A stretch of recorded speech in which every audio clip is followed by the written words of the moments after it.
जनता दरबार में भी समाधान नहीं मिलने की शिकायत पर सीएम नीतीश कुमार ने हैरानी जाहिर की है और अधिकारियों को जल्द से जल्द समस्या के समाधान के निर्देश दिए हैं। दरअसल सहरसा से आए एक युवक ने जनता दरबार में शिकायत की कि इसी समस्या को लेकर 11 अप्रैल 2022 को उसके भाई भी यहां पर पहुंचे थे, लेकिन उसकी समस्या का समाधान नहीं हुआ। युवक की शिकायत पर सीएम ने हैरानी जाहिर की और कहा कि स्वास्थ्य विभाग के अपर मुख्य सचिव को फोन लगाया जाए। फोन पर मुख्यमंत्री ने कहा कि अतिरिक्त प्राथमिक स्वास्थ्य केंद्र के निर्माण को लेकर पिछली बार भी जनता दरबार में इस शख्स का भाई आया था, कोई कार्रवाई नहीं हुई। अधिकारियों ने जवाब दिया कि जिस जगह पर निर्माण होना है वहां पर कोर्ट ने रोक लगा दी है। इस पर मुख्यमंत्री ने कहा कि हाई कोर्ट ने क्यों रोक लगाई है इसका पता कीजिए। साथ ही उन्होंने कहा कि जमीन की कोई वैकल्पिक व्यवस्था कीजिए।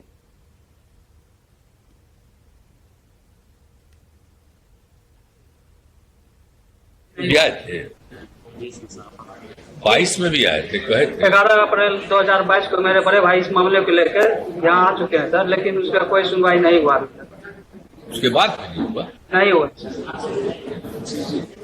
चलो अरे भाई, सहरसा जिले का एक लड़का आया हुआ है निखिल कुमार, इसके यहाँ अतिरिक्त प्राथमिक स्वास्थ्य केंद्र का निर्माण नहीं हो रहा था, अभी होना था। 22 में भी ये आया था, इसके परिवार के कोई आए तब भी अभी तक कुछ नहीं। राजस्व विभाग के सर्किल इंस्पेक्टर और डीलर का देखिए ना, हाईकोर्ट काहे के लिए रोक लगा दिया,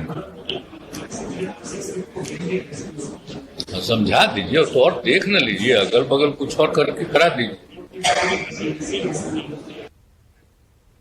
बड़ी खबर सिवान से आ रही है, जहां दिन दहाड़े ज्वेलरी दुकान में डकैती की घटना को अंजाम दिया गया है। लगभग 5 लाख के जेवर की डकैती दिन दहाड़े की गई है। बताया जा रहा है कि बाइक सवार अपराधियों ने घटना को अंजाम दिया। 3 बाइक से 7 अपराधी पहुंचे।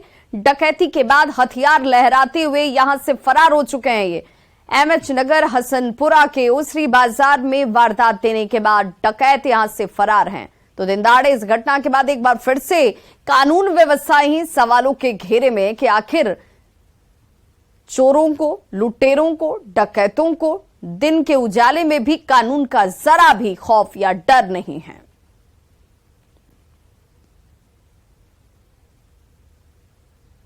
तो 3 बाइक से 7 अपराधी पहुंचे और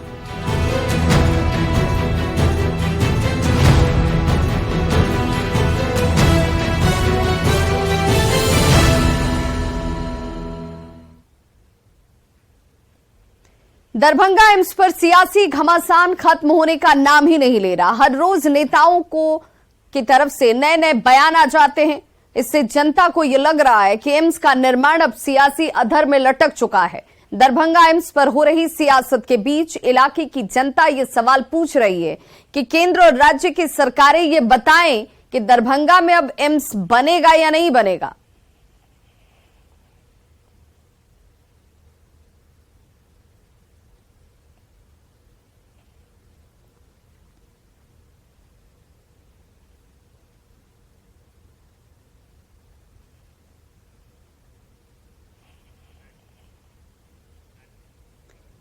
तो दरभंगा एम्स पर केंद्र और बिहार सरकार के बीच जारी राजनीति से आम लोग परेशान और दुखी जरूर हैं।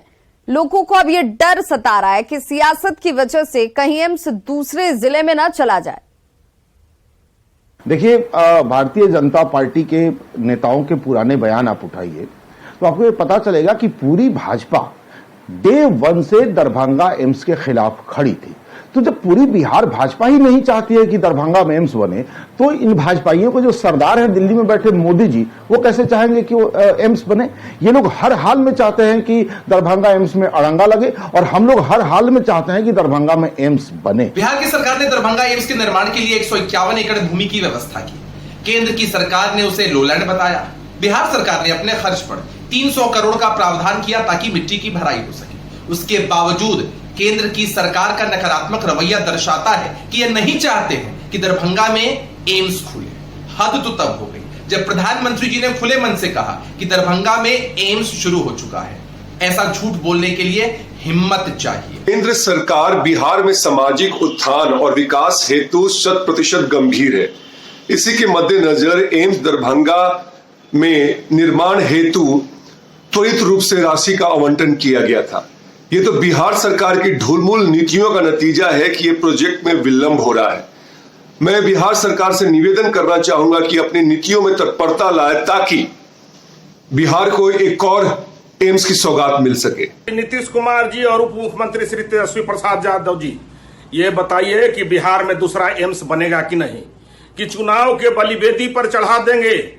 बिहार में विकास के लिए जो केंद्र पैसा दे रहा है, जो निर्माण कार्य करा रहा है, उसमें सब जगह आप जो अड़ंगा लगा रहे हैं चुनावी वोट के लिए, कहीं न कहीं कि इसका जस जो है केंद्र सरकार को मिल जाए, इसके डर से, जनता के वोट के डर से कि जनता केंद्र सरकार को वोट नहीं दे दे, इसके डर से बिहार में जो एम्स बनने वाला दरभंगा में था उसको आप जो है चुनावी बलिवेदी पर कब तक चढ़ाते रहेंगे? माननीय प्रधानमंत्री जी के स्तर से बिहार में एम्स निर्माण की घोषणा कर दी गई, जबकि एम्स के लिए जो जमीन बिहार सरकार ने उपलब्ध कराया था उसको भारतीय जनता पार्टी ने राजनीतिक कारणों से और स्थानीय स्तर पर जो भारतीय जनता पार्टी का नेतृत्व है उसके दबाव में कहीं ना कहीं जमीन लेने से इनकार कर दिया, जबकि बिहार सरकार ने दरभंगा हवाई अड्डे से 7 किलोमीटर की दूरी पर जमीन उपलब्ध कराई थी और उस जमीन का निरीक्षण भी हुआ था और सहमति बिंदु पर जाकर के बाद में उस जमीन को राजनीतिक दबाव के कारण रद्द कर दिया गया।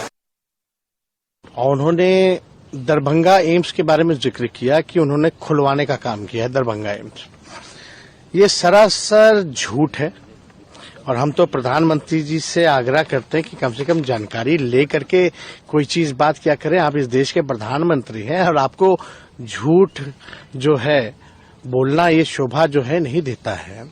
और जिस तरीके का ये सफेद झूठ है, और आपको भी पता है कि दरभंगा में अभी तक कोई एम्स नहीं खुला है। हमारे स्वास्थ्य मंत्री बनने के बाद ही लगभग 151 एकड़ भूमि जो है हम लोगों ने निःशुल्क कैबिनेट से पास कर करके एम्स दरभंगा के लिए दिया था। श्री तेजस्वी यादव जी, आपसे पूछना चाहते हैं, जो आपके घमंडिया गठबंधन के 19 सांसद, तो दरभंगा एम्स पर देखिए सियासत इस कदर छिड़ी हुई है कि हर कोई एक दूसरे पर आरोप प्रत्यारोप में जुड़ा हुआ है।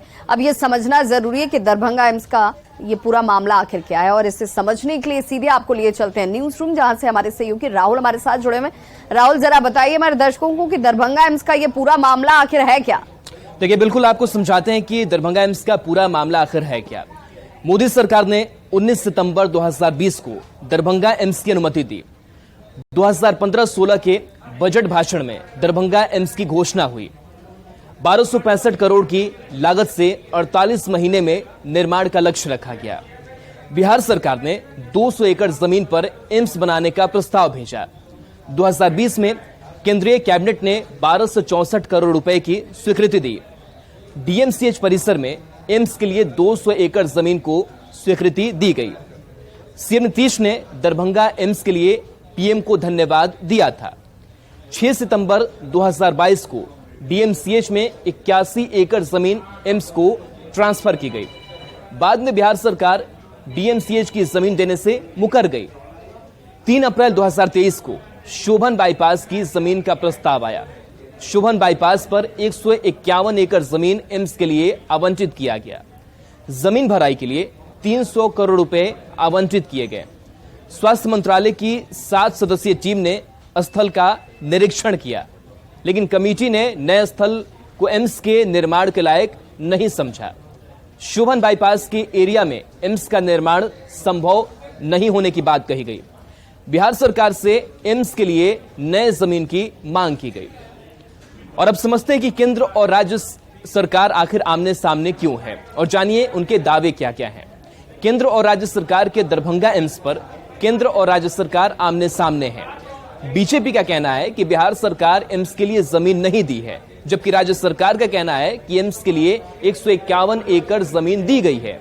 बीजेपी का कहना है कि बिहार सरकार ने जो जमीन दी है उसमें एम्स का निर्माण नहीं हो सकता है, जबकि राज्य सरकार का कहना है कि ऐसी जमीन में ही निर्माण का कार्य होता है। राज्य सरकार जमीन की भराई कराने के लिए तैयार है। केंद्र सरकार का कहना है कि स्वास्थ्य मंत्रालय ने जमीन को खारिज कर दिया है। इस पर राज्य सरकार का कहना है कि केंद्र सरकार एम्स का निर्माण कराना ही नहीं चाहती है, लिहाजा उसने जानबूझकर ऐसा किया है। अब एम्स पर सियासत क्यों हो रही है, इसको भी समझते हैं। दरभंगा एम्स भौगोलिक दृष्टिकोण से काफी अहम है। करोड़ों की आबादी के लिए उम्मीद का ये केंद्र है। पीएम मोदी ने अपने भाषण में दरभंगा एम्स का जिक्र किया। जो पार्टी या गठबंधन एम्स बनाएगा उससे सियासी फायदा होगा। इलाके की जनता का वोट उसी पार्टी या गठबंधन को मिलेगा और यही वजह है कि सभी पार्टियों में इसका श्रेय लेने का होड़ मचा हुआ है। अब दरभंगा एम्स पर किसने क्या कहा वो भी जानिए। दरभंगा में प्लानिंग के साथ एम्स खोले गए हैं। नरेंद्र मोदी ने कहा दरभंगा में एम्स खुलवाने का दावा सरासर झूठ है। प्रधानमंत्री को झूठ बोलना शोभा नहीं देता है, यह भी कहा गया। हमारी सरकार ने 151 एकड़ जमीन फ्री दी है। तेजस्वी यादव ने कहा केंद्र सरकार विकास की राजनीति करती है। केंद्र सरकार की नीयत पूरी तरीके से साफ है, ये कहा मनसुख मांडविया ने। अब केंद्रीय स्वास्थ्य मंत्री एम्स को दूसरी जगह ले जाने का काम किसके इशारे पर हुआ? गोपाल जी ठाकुर ये कह रहे हैं दरभंगा एम्स के लिए बिहार सरकार ने मुफ्त जमीन दी। मिट्टी भराई के लिए 309 करोड़ की स्वीकृति दी गई। केंद्र की सहमति मिलते ही काम शुरू हो जाएगा, ये जल संसाधन मंत्री संजय झा कह रहे हैं। ये एम्स यूपी में होता तो कब का बनकर तैयार होता। डीएमसीएच की जमीन पर अतिक्रमण हुआ है, सरकार उसे हटा नहीं सकती है, ये हुकुमदेव नारायण जो पूर्व बीजेपी सांसद है वो कह रहे हैं। और चलिए चलते हैं बाकी के अपडेट के लिए विभाग के पास। तो शुक्रिया राहुल। तो आपने समझा कि आखिर इस पर इतनी सियासत क्यों हो रही है और सियासत के बीच एक दूसरे के ऊपर आरोप और प्रत्यारोप किस स्तर पर किए जा रहे हैं। रुक करते हैं दूसरी बड़ी खबर का। खबर सुपौल से आ रही है जहां पर शराब की लूट हुई है। 100 से ज्यादा पेटी शराब लूट ली गई। पुलिस ने तस्करों का पीछा किया। तस्करों की गाड़ी बिलही में फंस गई और गाड़ी फंसने के बाद लोगों ने शराब को ही लूट लिया। पुलिस के सामने ही लोग शराब लेकर भागते नजर आए। जांच में हालांकि अब थाने की पुलिस जो है वो जुटी हुई है। लूटने में बच्चे हों चाहे बूढ़े हों या महिलाएं हों, सभी शराब की लूट में शामिल थे और कोई पुलिस के पीछे की ये बात नहीं है। पुलिस के सामने ये लूट मची हुई थी लेकिन पुलिस रोक नहीं पाई। लोग शराब लूटकर फरार हो गए।